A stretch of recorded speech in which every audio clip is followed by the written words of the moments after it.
Bueno, hoy quería hablarles sobre un poco de la historia y cómo se entiende la historia en Bolivia, ¿no? Desde un tiempo a esta parte, me refiero a décadas ya, ¿no? Tal vez desde los años 60, desde los años 70, cómo la gente entiende la historia boliviana ha cambiado muy radicalmente, ¿no? Creo que ahora la gente entiende más la historia de Bolivia en cuanto a, por ejemplo, creo que el hito fundacional de la historia de Bolivia ya no es el 6 de agosto de 1825, cuando se crea la República de Bolivia, sino es 1781, cuando fue la rebelión o la guerra prácticamente de Tupac Katari. Tupac Katari, la figura de Tupac Katari en 1781 es como fundacional de lo que es Bolivia, ¿no? No se podría entender Bolivia ahora, creo que ninguna persona puede entender Bolivia sin Tupac Katari, ¿no? Sin mencionarlo a él.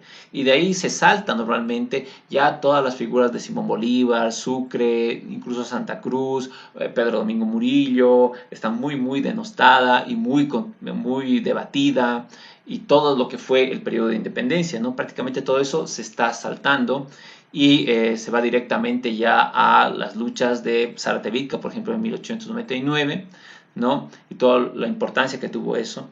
Luego la rebelión de Jesús de Machaca y luego la parte de la guerra del Chaco, por ejemplo, completamente se ha interpretado de otra manera, ¿no?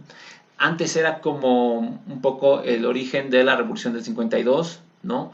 Pero ahora más se la ve como el origen de la toma de conciencia de la población india, no de su nacionalidad en Bolivia, sino como de su propia nación, ¿no?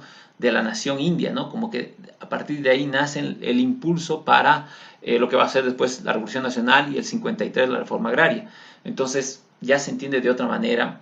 No es el inicio nada más de un proyecto criollo de modernización de Bolivia con la Revolución del 52, sino es el inicio también del proyecto indio de obtener la nación, ¿no? Entonces, la propia nación me refiero, ¿no? Entonces, y obviamente todo eso entendido no como la propia nación separada de Bolivia, sino la propia nación Bolivia, o sea, en reemplazo, ¿no? De lo que era, lo que es Bolivia, ¿no? La transformación de la actual República de Bolivia por otra nación que sería propia de los pueblos indios, ¿no? Entonces, se ha cambiado totalmente cómo se entiende la nación. Después se va a todos los años 60, 70, lo que es el inicio del indianismo, Fausto Reinaga. Todas esas cosas son muy importantes ahora para entender la actualidad nacional, por qué estamos en esta actualidad, por qué vivimos en estos procesos políticos de ahora, ¿no? Y qué sentido tienen, ¿no?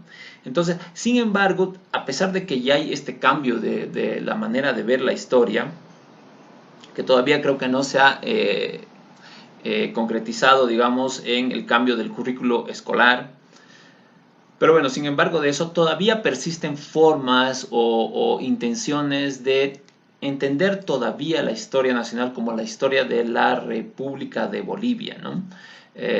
Normalmente es de parte de las élites y de algunos historiadores que todavía entienden que es importante entender los procesos, por ejemplo, los del Partido Liberal, las corrientes conservadoras, el republicanismo, etcétera, todas esas corrientes políticas, ¿no? Y todavía le dan mucha importancia a eso para tratar de entender algo que creo que ya no vale la pena entender, ¿no? Creo que más bien no es que no es que la historia ya no tome en cuenta todas esas cosas, sino que esas cosas ya se las toma en cuenta desde otro punto de vista, es decir, como el contexto donde se desarrolla una línea, digamos, más principal que sería lo indio, ¿no? Y lo otro sería como el contexto en donde se va desarrollando eso, pero no es tal vez lo principal, digamos, ¿no? Entonces, bueno, quería hablarles de eso, es importante cómo entender que la historia también es política, también es importante hablar de ella y también entender que hay otras fuerzas que también están tratando de manejar la historia para sus propios intereses, ¿no? Entonces, es importante esto. Nada más.